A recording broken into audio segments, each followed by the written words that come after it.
Today, the medical science has reached a level, Sadhguru, we really do not have to touch the patient. When I see a patient in my office, he would have undergone all kinds of tests. Scans. Everything is done, all the images are displayed, history is written, everything is planned. Technically, I can see the reports and tell the patient, okay, you need a bypass or you need valve replacement.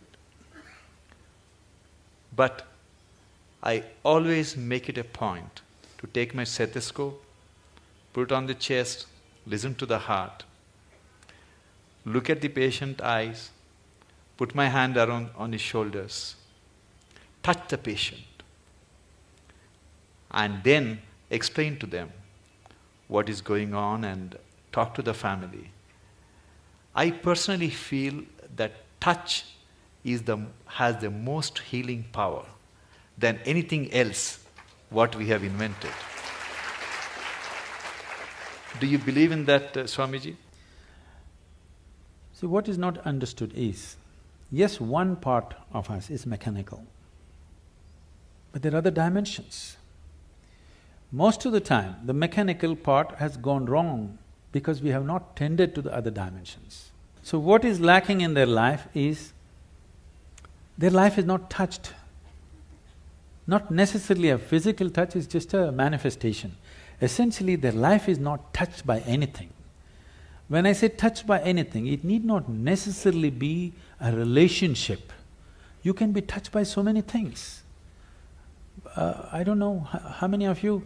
when was the last… how many decades ago did you watch a sunrise?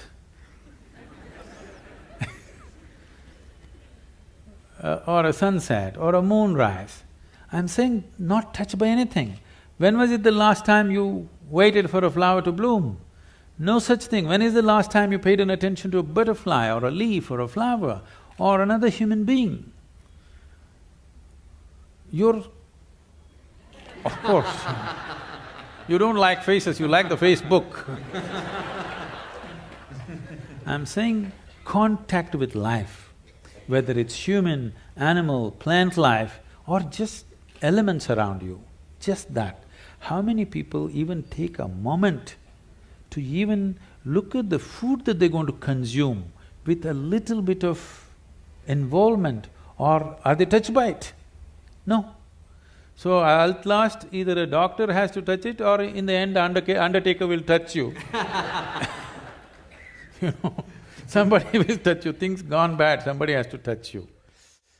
So, does touch have a relevance? Tremendous relevance.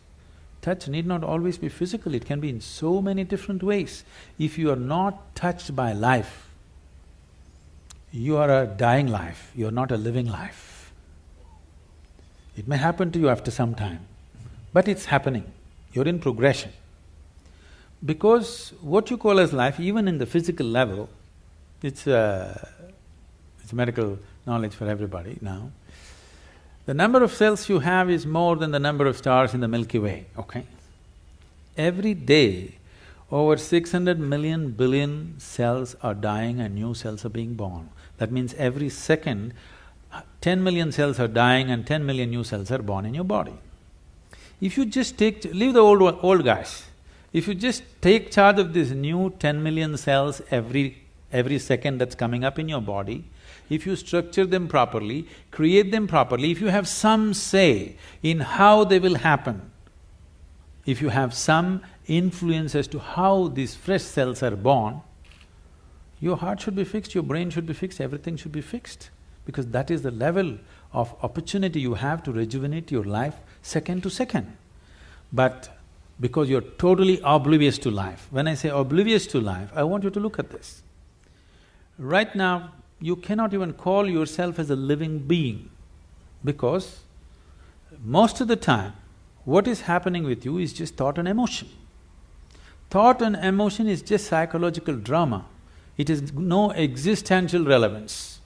Here, 1,000 people can sit here and live in 1,000 different worlds right now. That means nobody is in reality. Nobody is living, everybody is thinking about life. Psychological space, what happens, has unfortunately overtaken the existential process of life.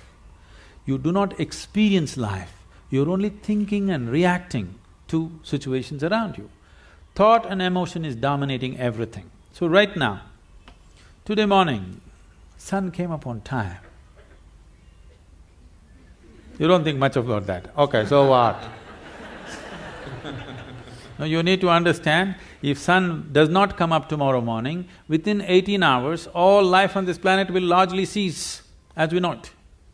So I'm telling you, sun came up on time today morning. I want to hear appropriate noises. Yeah. None of the planets in this solar system collided today. In the whole universe, no accidents. In this endless cosmos, no accidents, everything going right. But you have one nasty little thought crawling in your head and it's a bad day. I'm saying you completely lost perspective with life. You lost perspective as to who you are. It's a kind of madness. So once you lose perspective as to who you are and what is your space and status in this existence, you are a sickness by nature. It's not the doctor has to diagnose you, it's already on. One day it will manifest to a point where his instruments or his touch will tell him, but it's already on. The process is on. When it goes beyond a point, he'll give you a prescription or a surgery. But the process is on, you're working hard towards it.